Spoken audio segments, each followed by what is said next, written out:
শত্রু। সংগ্রামী বন্ধুরা আমার,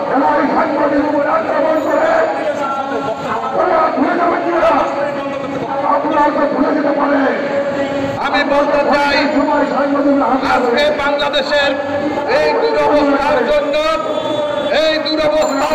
দায়ী হচ্ছে আওয়ামী লীগ। আজকে আওয়ামী লীগের বিরুদ্ধে সারা বাংলাদেশে আজকে তাদের বিরুদ্ধে জনগণ ঐক্যবদ্ধ হয়েছে। আপনারা দেখেছেন 7ই জানুয়ারির নির্বাচনে জনগণ ভোট কেন্দ্রে যায়নি। আপনারা দেখেছেন গতকালকেও উপজেলা নির্বাচন হয়েছে, 5% মানুষও সেখানে ভোট কেন্দ্রে যায়নি। আজকে দেশের জনগণ নির্বাচন থেকে মুখ ফিরিয়ে নিয়েছে। শেখ হাসিনাকে বলতে চাই, আজকে বাংলাদেশের গণতন্ত্রের মানসপন্থা নিজেকে আখ্যায়িত করে, আজকে বঙ্গবন্ধুর কন্যা নিজেকে দাবি করে খবরে ঢুকিয়ে দিয়েছে। বন্ধুরা, আমরা আজকের এই সভা থেকে 3 জন শীর্ষ ঋণ খেলাপির নাম ঘোষণা করব।